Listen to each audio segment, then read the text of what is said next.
I've since learned that it is pronounced Gillian, not Gillian. Hello. Today I'm going to be analyzing / comparing the 3, I guess, most popular Gillian Flynn novels. Basically every time I finish a Gillian Flynn book, there's like a 5-minute afterword of the second I read the last page where it's just like, now, we don't have time to unpack all of that. And so I thought I would just do this video, basically mostly for myself, just to try to organize my thoughts and like see what makes a Gillian Flynn book a Gillian Flynn book. I have not looked up any of this stuff, so half of these analyses could be completely wrong, but this is just how I took a lot of the books, the themes I got from them, and yeah, we're gonna unpack this together. We're gonna see what the books have in common, what Gillian Flynn likes to write about, what makes them different, and yeah. So this video will have spoilers on Sharp Objects, Gone Girl, and Dark Places. I also am putting trigger warnings in the description as per usual. I highly recommend you checking those out because these books are extremely dark and can be very triggering. Gone Girl is about a married couple and the wife goes missing and the husband is framed for her murder. His name's Nick, her name's Amy. Dark Places is about a girl named Libby who is 24 now. No, it's like 31-ish now, but when she was 7, her family was massacred. Her mom and her 2 sisters were killed, and she testifies that her brother did it and he was put in jail. She is like kind of hired by this like true crime club to look into the murders again, and as she does that, she considers that maybe her brother didn't do it, and so she's trying to figure out what exactly happened that night. And Sharp Objects is about a woman named Camille who is a reporter, and she's tasked with going back to her hometown to investigate and write about the 2 recent murders of 2 young girls. So as you can tell, the plots are so fun. No, but they actually are super entertaining. I love all of her books. So step 1 of writing a Gillian Flynn book, it must be set in Missouri. Not just Missouri, but near Kansas City, Missouri. Or St. Louis. When I first read Gone Girl, that was the first book I read, I was like, what an interesting place to set, like in Missouri. Like, I get it's supposed to be like rural, working class, like post-industrial town, and so like it made sense. I was just like, I hadn't read a story in a while that was set in Missouri, and then when I read Sharp Objects, she starts out in Chicago, but where's her hometown? Missouri. And I was like, okay, this is definitely a theme I'm sensing. And then Dark Places is also set near Kansas City, Missouri. And I looked it up, and Gillian Flynn is from Missouri, so that makes a lot of sense. Second necessity for a Gillian Flynn book, it must have small town secrets. It must deal with rural, small town life and the secrets that plague them. It's very like David Lynch-esque, I think, but it's more rural, whereas David Lynch was more about like the underbelly of suburbia. It must have family, and that family must have parents that have fucked up their kids. That is a huge, huge theme in every single one of the books that I'm going to talk about. In Gone Girl, we've got Nick's dad who's like an abuser, and that affects him and how he conceptualizes like masculinity and love. And we've got her parents, what the frick is her name again? Amy, and her parents were kind of the opposite, but like similarly harmful. They raised her as this character that they're writing in the story, and that puts such expectations on her, and I think really like messed with her psyche, clearly. So, and then Sharp Objects, obviously the mother is batshit. And then Dark Places, where do I even begin with it? Half of it is just parents being shitty, and we've got Deandra and how her dad really, really messed her up, and obviously Libby's parents messed her up. Another very interesting aspect of Gillian Flynn books is that the main character must be largely unlikable, and I think that's very, very interesting and something that I'm not used to reading. But in Gone Girl, Sharp Objects, and Dark Places, the protagonists are very, very deeply flawed. For half the time you're like, should I be rooting for this person? But you do always end up rooting for them. At least, I don't know, that's how I see it. None of them are necessarily like super like funny or endearing or charming, but you do end up rooting for them, wanting them to succeed, feeling sympathy for them, and I think that's a really, really cool way to see a story through their eyes.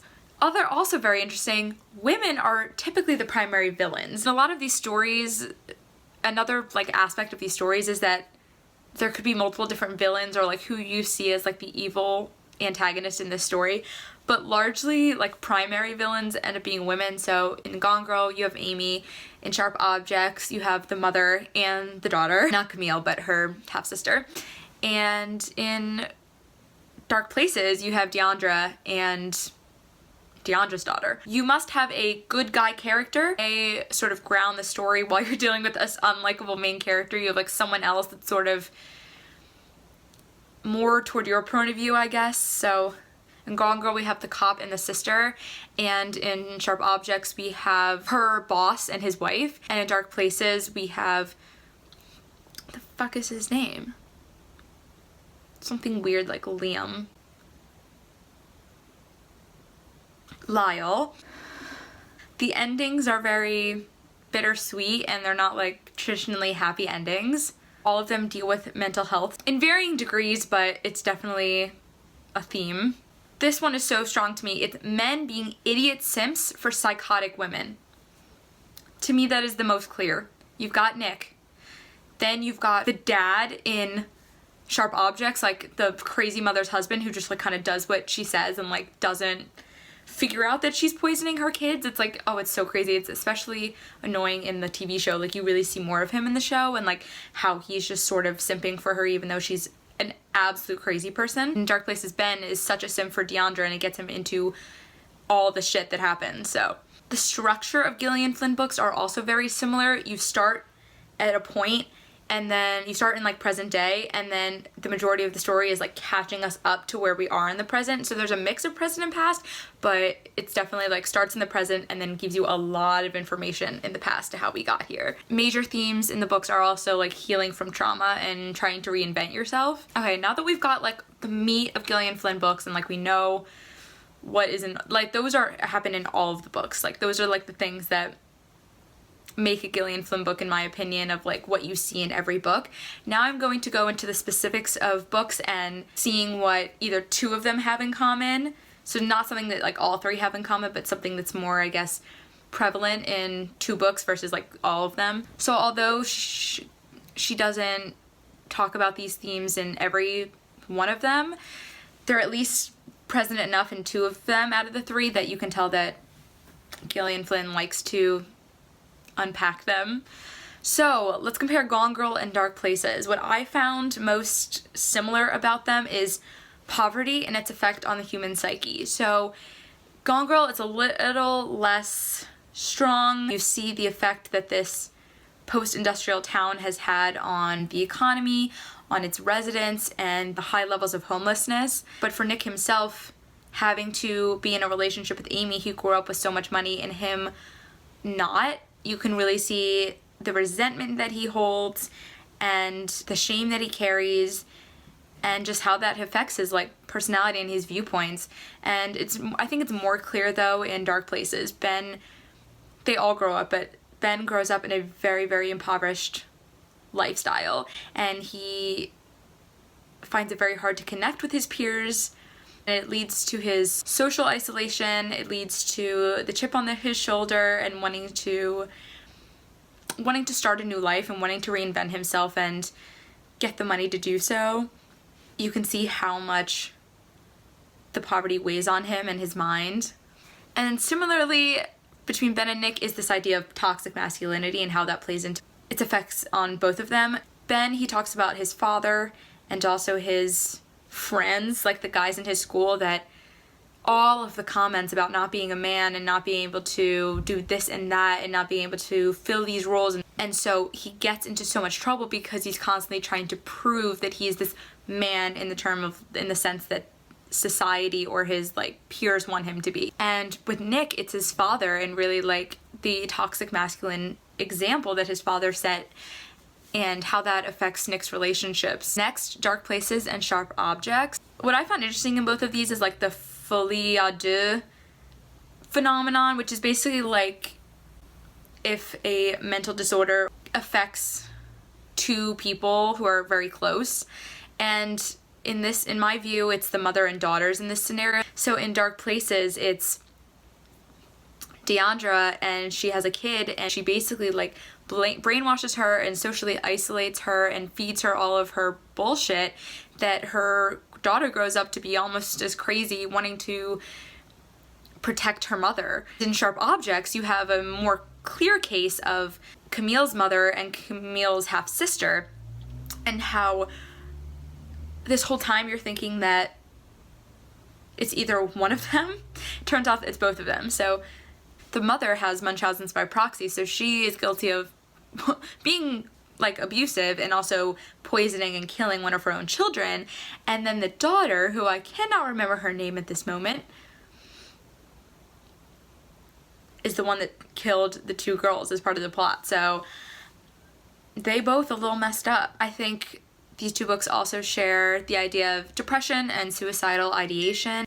In Sharp Objects, Camille self-harms. She had to go to treatment for that. Similarly, in Sharp Objects, we have Libby, who she's the only one left in her family, which brings me to my next point, but she also suffers from severe depression and thinks about killing herself from time to time, not even as like a really strong emotional response, but just as something that just feels like practical to her. Like she has this ideation of just like not living anymore. And so my next point is that what I think that they both share, and that what I think, I'm not a psychologist, what I think contributes to this depression and like wanting to unalive themselves is survivor's guilt. I think they're both dealing with intent. They're both survivors, and I think that guilt really manifests in their disorders. So Camille survived her sister, who was supposed to be, who was like the mother's favorite, and she's dealing with that.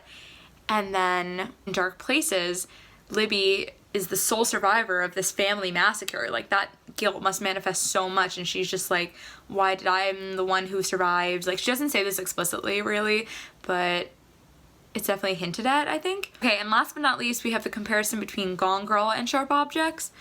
What I think they have in common most is the idea of like going back to your hometown after being away and all the emotions that brings up. So for Camille and Sharp Objects, going home to study these murders just brings up a lot of trauma. And for Nick, it brings up traumatic memories too, because of his mom dying and his abusive father. But he has at least a little bit more, he has more like sentimentality for his hometown. Like he kind of missed being there. Like he was swept into this New York City Upper East Side life with Amy and her parents that he really didn't connect with. And so coming home for him was a lot of mixed emotions, I feel like, whereas Camille, it was like mostly just trauma. And it's more extreme in Sharp Objects, but I think it's hinted at in Gone Girl too, with alcoholism and how they both struggle with that. It's definitely way more severe in Sharp Objects. She is very, very clearly an alcoholic. But in Gone Girl, he owns a bar and he's often drinking. And so that was my attempted analysis of these books. I really just wanted to get out like everything I was seeing that was similar in the books, because when I was reading them, I kept like thinking like, oh my god, this is similar to how she writes in this book, and I just wanted to like figure it out and like write it down and see what they had in common and what made them different, and really get into the minds of Gillian Flynn. I hope she's okay because these books are so dark and alarming, and they do not leave you with a great view of humanity.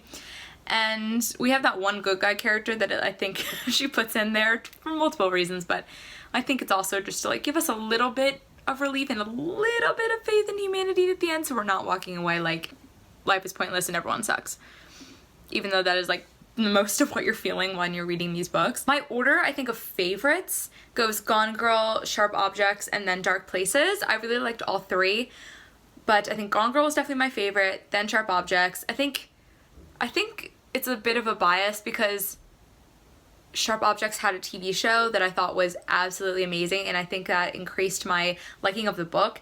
So, sorry, Dark Places. I want a new one to come out, but I think I need a breather because I am so... these books really upset you, and I think I need a couple palate cleansers before I read more about the downfall of humanity. So thank you for coming along this journey with me. I hope you got more of an idea of what a Gillian Flynn book is like. Don't forget to read the trigger warnings in the description if you're looking to read any of these books. Thank you so much for watching. Bye!